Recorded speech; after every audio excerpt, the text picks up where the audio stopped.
al doctor Ricardo Serrano García. El doctor Ricardo es licenciado en Medicina y Cirugía de la Universidad Complutense de Madrid, es especialista en microbiología y parasitología del Hospital General Universitario de Alicante, es especialista en Medicina Intensiva del Hospital General Universitario de Alicante, doctor en Medicina por la Universidad Miguel Hernández de Elche, también en Alicante, y es facultativo especialista del área de Medicina Intensiva en el Hospital de Elín. El doctor Ricardo nos acompaña con una conferencia denominada Novedades en Sepsis. Bienvenido, doctor Ricardo, gracias por su presencia en el Congreso. Muy bien. Ven perfectamente la pantalla, ¿verdad? Se ve muy bien, doctor. Muy bien, pues nada. En primer lugar, decirles muy buenos días en Colombia, por la tarde aquí desde España. Agradecerles su invitación para participar en el Congreso. Es un honor para mí, por supuesto, poder compartir experiencias en el campo de infecciones y más aún cuando, teniendo un carácter internacional y separados por miles de kilómetros, podemos hablar en una misma lengua. En primer lugar, quisiera hacer referencia a la importancia que tiene la sepsis a nivel mundial. Las cifras que se indican en el documento reciente de las 3 más importantes sociedades implicadas en la sepsis a propósito de la situación actual de pandemia por SARS-CoV-2 no dan ningún margen a la discusión. La infección grave puede ser, por su incidencia en morbimortalidad asociada y sus costes, el principal reto de la medicina actualmente a nivel mundial, y más aún en la situación de pandemia que estamos sufriendo en todo el mundo. Además, la gran mayoría de la mortalidad viene asociada a la disponibilidad de recursos sanitarios, por lo que todo lo que voy a exponer a continuación puede no ser aplicable en países o zonas dentro de un mismo país con bajos niveles de desarrollo. Es de esencial importancia tener la perspectiva de adaptabilidad de los conceptos, medidas diagnósticas y posibilidades de tratamiento a la zona geográfica en que cada uno desarrolle su actividad habitual.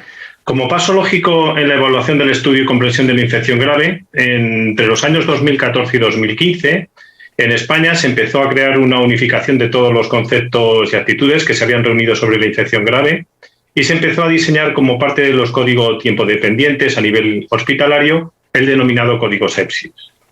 El estado de sepsis determina el punto en que la posibilidad de reversión espontánea de la infección es baja o nula y sin tratamiento, incluso con inicio de tratamiento adecuado, la situación puede evolucionar a una situación de shock séptico con afectación multiorgánica irreversible. Tras establecer unas bases conceptuales y los objetivos diagnósticos y terapéuticos iniciales, evolutivamente se han ido creando diferentes versiones de código sepsis con adaptación a las características de diferentes regiones en España, donde las competencias en materia de sanidad, incluyendo la gestión de medios y personal, está transferida por medio del Estado central a las denominadas comunidades autónomas, que tienen un elevado grado de autonomía política y financiera.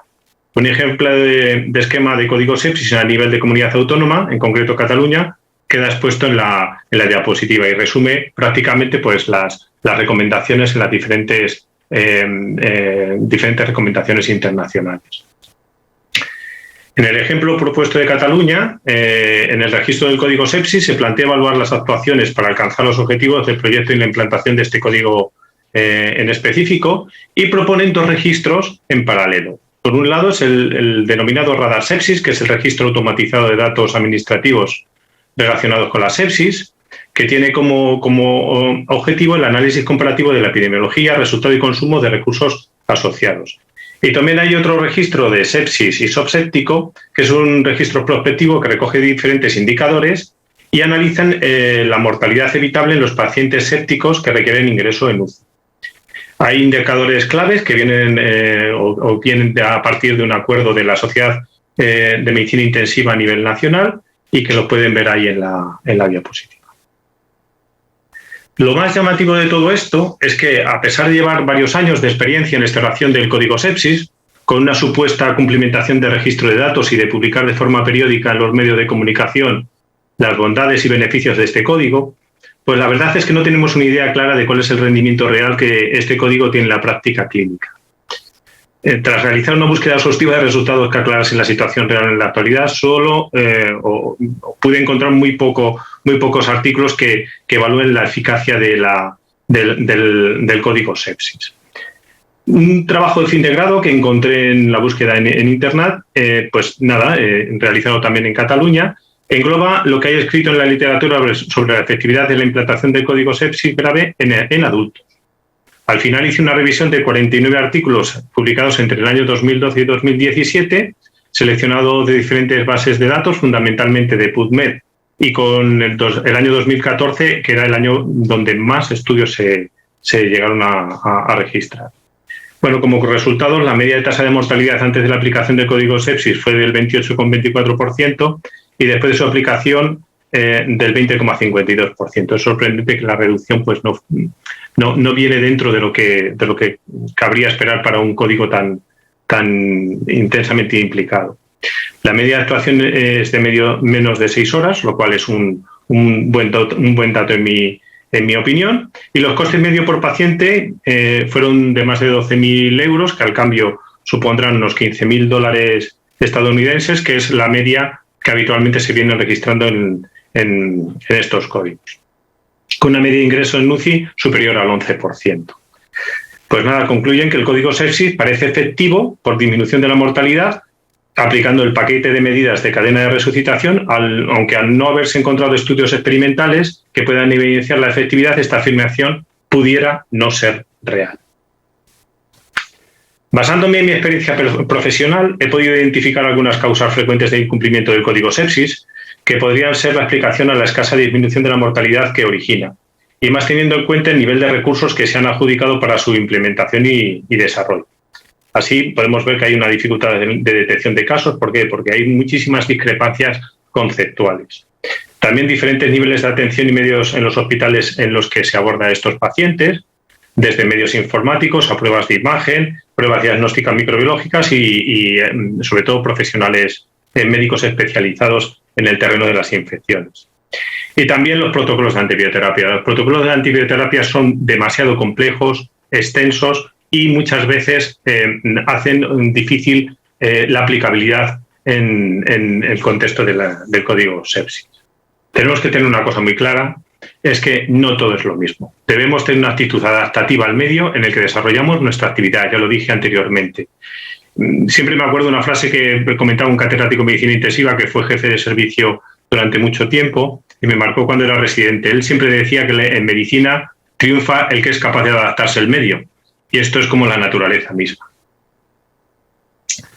Una vez que ya somos capaces de identificar nuestras limitaciones, estamos en condiciones de plantear soluciones a los problemas que se nos plantean en 3 vertientes diferentes. Hay que tener claro qué conceptos vamos a considerar como criterio de sepsis. Hay que establecer un reconocimiento precoz de los criterios de sepsis e identificación del riesgo de progresar a SOP séptico. Y hay que hacer una adecuación del tratamiento inicial que no sea tan complejo y extenso como habitualmente estamos viendo. Empecemos por el primero de los objetivos, los conceptos adaptativos. En la última conferencia de consenso Sepsis 3 se introdujo el concepto de QI-SOFA, que se puede realizar de manera rápida y eficaz en el triaje de pacientes en quienes sospecha un cuadro de sepsis fuera de la UCI. Este consenso propone la escala SOFA para definir sepsis, asumiéndose que la puntuación SOFA basal es 0 en pacientes sin disfunción orgánica persistente, mientras que para definir los criterios clínicos que identifican los pacientes con infección y sepsis, se recomienda emplear un cambio en la puntuación SOFA inicial de 2 o más puntos para representar la disfunción orgánica. Esto se refiere fundamentalmente a los pacientes que tienen enfermedad persistente, puede ser hepática, renal, respiratoria, que pueden hacer diferir los criterios de SOFA iniciales. El término subséptico pasa a definir una subcategoría de la sepsis que se identifica clínicamente por la necesidad de vasopresores para mantener una tensión arterial media adecuada y por presentar una elevación del lactato sérico mayor a 2 milimoles litro o 18 miligramos decilitro, a pesar de una adecuada reposición volémica. Todos estos conceptos están tomados, hay que tenerlos en cuenta desde la perspectiva de dónde fueron realizados y cómo fueron obtenidos y cuál era su finalidad final, que yo concluyo que es el aumento de la sensibilidad para introducir al mayor número de pacientes posibles con sepsis y evitar, sobre todo en los países donde la sanidad está bastante judicializada, discrepancias de criterios de ingreso. Eso puede que no sea tan efectivo a nivel de la práctica clínica nuestra habitual. Por lo tanto, desaparecen dentro de esta conferencia los criterios de SIRS y sepsis grave, lo cual ha supuesto un gran problema desde mi punto de vista en cuanto a la toma de decisiones en la necesidad, por ejemplo, de niveles de ingreso en unidades de cuidados intermedios. Por ejemplo, el concepto de sepsis grave con afectación de un solo órgano, pues sería un criterio muy válido para no ingresar en una unidad de cuidados intensivos compleja y sí en un escalón medio, como podría ser una unidad de cuidados intermedios médicos. Aunque apliquemos estas dos definiciones, la probabilidad de fallecer en el momento de definir los criterios del QI-SOFA es en torno al 15 y el 20% según diferentes estudios. Y recientes metaanálisis muestran cómo el QI-SOFA tiene mayor capacidad pronóstica de mortalidad y gravedad, pero el SIRS tiene una mayor sensibilidad para el diagnóstico de infección, aunque una especificidad más baja. Es decir, que desde el año 92, cuando el doctor Bohn empezó con las primeras definiciones y los primeros consensos, pues parece que no hemos avanzado en gran medida. Incluso puede que hayamos hecho más complejos los conceptos y es más difícil realizar una adecuada estratificación de los pacientes con los que tenemos actualmente.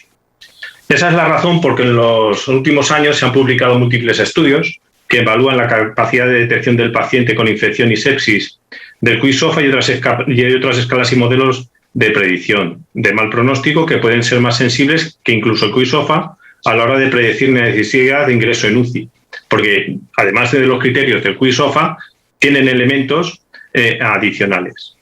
Desde el año 2017, la actualización del esquema NEWS2 se ha comprobado que este ofrece mejor detección de pacientes con sepsis comparada con el SIRS y con el QI-SOFA, por lo que una escala NEWS2 con una puntuación de 5 más puntos en paciente con infección o sospecha de infección nos obligaría a sospechar una sepsis. Además, y teniendo en cuenta el contexto en el que nos encontramos, se podría plantear una combinación del QI-SOFA y SIRS en la práctica clínica y también se podría añadir a la determinación del lactato la procalcitonina y la PCR para mejorar la capacidad de diagnóstico de infección. No hablemos de las nuevas técnicas como la proadrenomedulina o el receptor soluble de activador de plasminógeno del tipo uroquinasa, que se están incorporando también en las valoraciones iniciales de algunos hospitales, pero muy seleccionados y de momento no es una generalización. También tenemos que tener en cuenta que la velocidad de progresión a fallo orgánico depende de la reserva funcional del paciente. Así, en pacientes con más de 65 años con una o más comorbilidades o con diferentes grados de inmunosupresión, una infección puede rápidamente progresar a sepsis. Este modelo sería de gran utilidad en sociedades como la europea occidental, en la que yo ejerzo mi actividad, donde el envejecimiento de la población es la norma. Es esencial identificar los denominados pacientes frágiles, con riesgo de infección grave y sintomatología que difiere en gran medida a la población más joven. Un ejemplo muy habitual aquí en España es identificar a pacientes con sepsis urinaria manifestada clínicamente tan solo por alteración del nivel de conciencia o con simples alteraciones del comportamiento.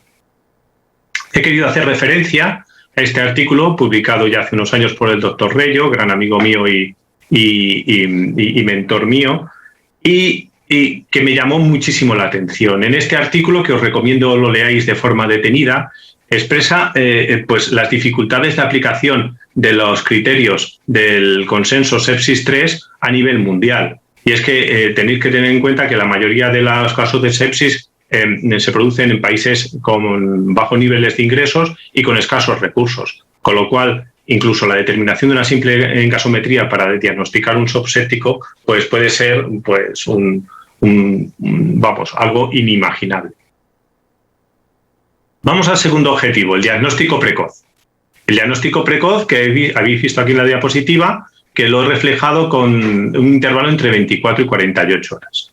El esquema diagnóstico terapéutico que planteo es el escenario en el que un paciente séptico se le aplica un tratamiento empírico precoz y en las primeras 24 o 48 horas debemos ser capaces de hacer una identificación y, si es posible, identificar también el patrón de sensibilidad para que de forma precoz, y si la situación clínica del paciente lo permite, hacer una desescalada antibiótica que reduzca el espectro y, por tanto, las posibilidades de generación de resistencias antibióticas. Es decir, el plan sería iniciar un tratamiento empírico adecuado y, en función de si tenemos o no identificado el germen, pues hacer un tratamiento dirigido también precoz, porque es en menos de 48 horas. Si no, pues habrá que valorar la evolución. Partiendo del principio de que siempre es más fácil para el clínico una información rápida, aunque inexacta, hasta la obtención de resultados de cultivos, podemos valorar algunas pruebas que ofrecen información precoz antes de disponer del cultivo, es decir, incluso en menos de 24 horas. Podemos incluir, por ejemplo, la tinción de Gram de cualquier muestra biológica, desde esputos exudados a líquido cefalorraquídeo, etcétera, que bien, si esta técnica no ha cambiado desde hace más de 100 años, pero la verdad es que el rendimiento o la información que le puede dar al clínico de forma precoz pues es importantísima. Como inconveniente, pues que necesita alguien que interprete la tinción de Gram y eso requiere una formación. La determinación de antígenos urinarios de neumococo y legionela, por ejemplo, es asumible e interpretable por personal con escaso nivel de formación y que están prácticamente generalizados en todos los hospitales.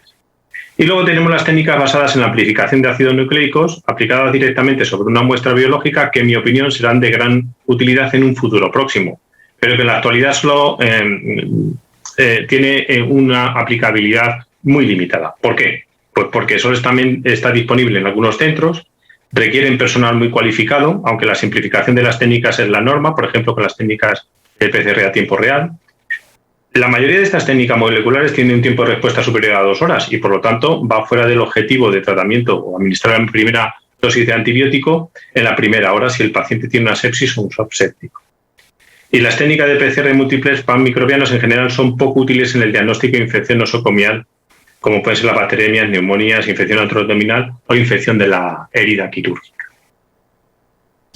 Siguiendo con el esquema de diagnóstico, la mayoría de las infecciones se originan a partir de la microbiota de las mucosas.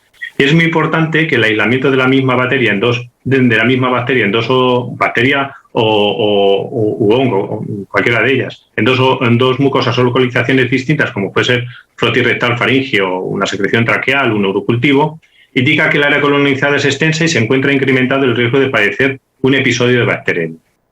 Los frotis faringeos y rectales se procesan de forma cualitativa en medios cromogénicos para identificación de cepas con diferentes factores de resistencia, obteniendo así la capacidad de actuación precoz. Es decir, esto es una técnica que es asumible prácticamente en cualquier medio a nivel internacional. Vamos a ver algunos ejemplos en la utilidad de los estudios de colonización en diferentes grupos de bacterias. En primer lugar, si hacemos referencia a los gram positivos, en el metaanálisis que se muestra en las diapositivas se valoró la detección de estafilococcus meticilin resistente en las fosas nasales de pacientes con neumonía de origen comunitario o bien de origen nosocomial. Y se obtuvieron valores de sensibilidad del 70% y de especificidad un poquito superior al 90%. Es decir, que suponiendo una prevalencia de la neumonía de aureometicin resistente del 10%, el valor predictivo positivo calculado del frotis nasal fue superior al 44%. El 44%, perdón. Y el valor predictivo negativo fue nada más y nada menos del 96%. Con lo que se puede concluir que es improbable que una infección estafilocócica esté producida por una cepa resistente a meticilina si ésta no se aísla en el frotis nasal. Continuando con los estudios de colonización, en el estudio de Blot y colaboradores que he puesto como ejemplo sobre la colonización por bacilos gram negativos con factores de resistencia, precedió a la bacteremia en el 74% de los casos.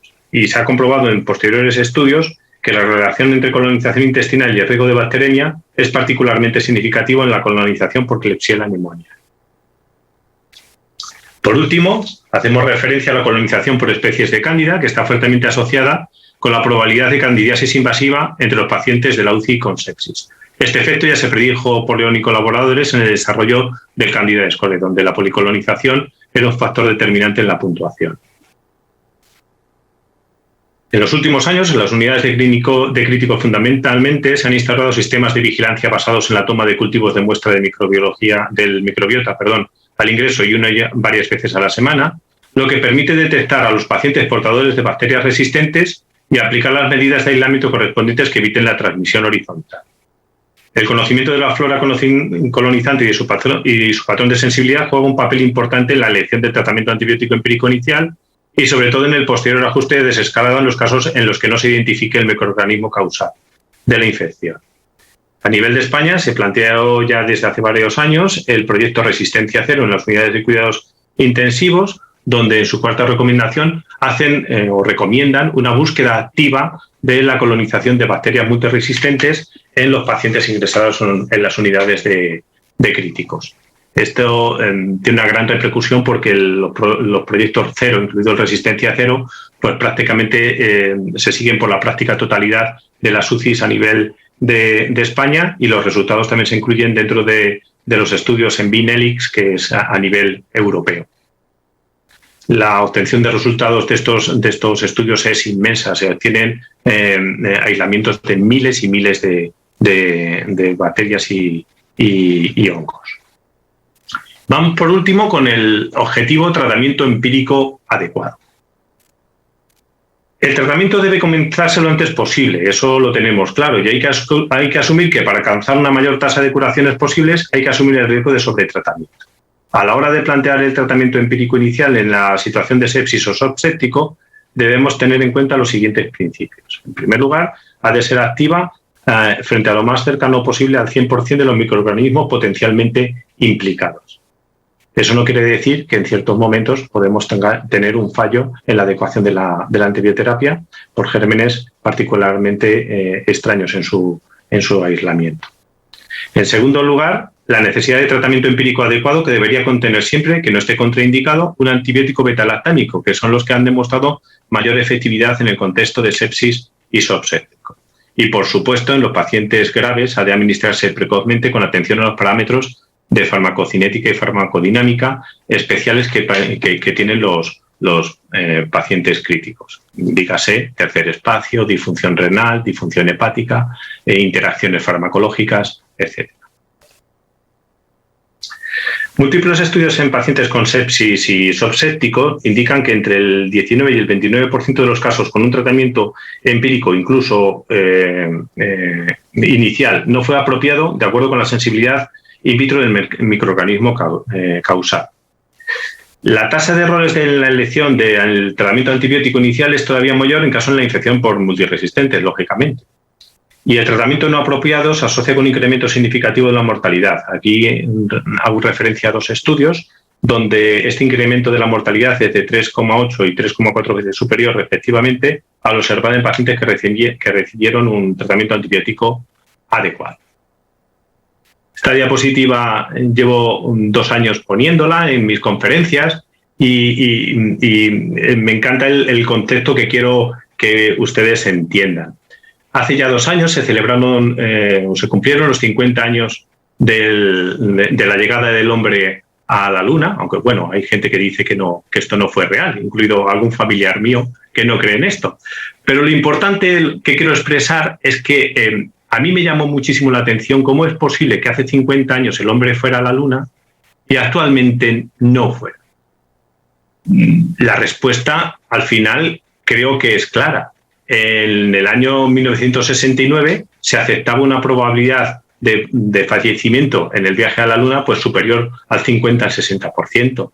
Hoy en día eso sería inabordable. Terminaría con cualquier tipo de proyecto o carrera espacial hacia la Luna inmediatamente si hubiera un accidente que provocase pues, el fallecimiento de alguno de los astronautas. Vamos a aplicar este concepto a la sepsis y al shock séptico. ¿Podemos jugar con los antibióticos o debemos poner el mejor antibiótico que se pueda poner en el momento adecuado para intentar que la mortalidad, que ya de por sí es elevada, incluso acertando en el diagnóstico y en el tratamiento, o aceptamos que nos podemos equivocar en cierto modo? Yo creo que hablando de seres humanos, la tendencia a errar pues debe ser la mínima. Y por eso vamos a plantear una serie de actitudes terapéuticas.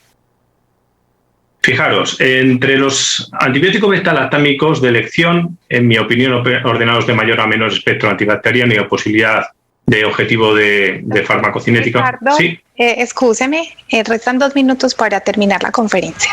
Perfecto, ya estoy terminando, gracias. En el orden debemos aplicar, pues en primer lugar, la ceftazidima avibactam. Aquí veis el estudio comparativo frente a ceftolozano tazobactam, que es otro de los nuevos fármacos o nuevas asociaciones que se están utilizando, pero es bastante más activa frente a enterobacterias y sobre todo en relación a la producción de beta-lactamasas en relación al ceftolozano tazobactam, que si bien es muy activo o más activo que ceftazidima avibactam frente a Pseudomonas aeruginosa. Y el meropenem es sensible frente al 99% de las enterobacterias, pero siempre que no sean productoras, por supuesto, de carbapenasas, y en torno al 70% de las pseudomonas. Puesto que el porcentaje de aislados pseudomonas resistentes es elevado y no es activo frente a enterobacterias que producen carbapenasas, debe establecerse la asociación con amicacina y colistina general. En una reunión reciente, una serie de reuniones recientes, un panel de expertos en el que tuve el honor de participar y la Sociedad Española de Quimioterapia, se planteó establecer las siguientes pautas de asociaciones de antibióticos empíricos que actualmente, en nuestra opinión, ofrecen el mejor espectro antibacteriano para un tratamiento empírico inicial. Son las asociaciones de ceftazidima avibactam más datomicina o linezolid en función del foco infeccioso y de la función renal. Una segunda alternativa sería la asociación, como hemos dicho, de meropenem con un aminoglucósido o colistina, e igualmente con cobertura de gram positivos, y en el caso que no sospechemos una coinfección por Staphylococcus aureus, pues la asociación curiosa que les llamará la atención de ceftazidima avibactam más meropenem sería una opción bastante válida. Lo que se quiere reflejar aquí es la máxima simplificación con la máxima eficacia, que es lo que estábamos hablando anteriormente. En esta diapositiva quiero resumirlo muy brevemente, pero pueden ver cómo es la evolución curiosa que se produce en un paciente que estaba tratado con meropenem. Se le añadió un tratamiento con ceftazidima avibactam y posteriormente se vio que había una recuperación de la sensibilidad al meropenem y un desarrollo de resistencia a ceftazidima avibactam. Este planteamiento es muy curioso y debe hacernos reflexionar, porque probablemente exista una saturación de los sistemas enzimáticos de resistencia que pueda hacer una variación con las combinaciones de antibióticos de los patrones de resistencia. Hay una serie de situaciones especiales que debemos tener en cuenta en el tratamiento empírico, que es que ceftazidima avibactam puede sustituirse por ceftriaxona tazobactam si existe un antecedente de colonización bronquial por Pseudomonas aeruginosa o se confirma su presencia en la secreción respiratoria. En infecciones de origen intraabdominal, la infección por anaerobios gram negativos, especialmente por los bacteroides del grupo Fragilis, puede tratarse con la adición de metronidación. Y en determinadas circunstancias debe contemplarse la adición de tratamiento antifúngico frente a especies de cándida. Por ejemplo, en antibióticos prolongados, en pancreatitis, cirugía abdominal alta, colonización multifocal, nutrición parenteral o insuficiencia renal que requiere terapia de reemplazo renal. Como conclusiones, 3 diapositivas rápidas. Una, ¿qué se puede aportar a los conceptos que puede mejorar la situación actual de los códigos sepsis? Pues nada, incluir los criterios de sepsis y tener también, o incluir criterios de sepsis asociados a comorbilidades y a marcadores bioquímicos. En segundo lugar, que se puede aportar el diagnóstico de forma sencilla, no compleja, a nivel de prácticamente todas las áreas geográficas, pues las tomas de cultivos de colonización. Y donde sea posible, por supuesto, utilizar las técnicas rápidas y de biología molecular, siempre y cuando existan. Ya insisto en la toma rutinaria de osteocolonización porque nos puede dar una pista, sobre todo en cuando tenemos sepsis sin aislamiento microbiológico, de cuál puede ser la orientación antibiótica a seguir. Y por último, la simplificación del tratamiento empírico, que es esencial para el correcto cumplimiento de los códigos sepsis. Muchas gracias por mi parte y ha sido un placer. Estoy a su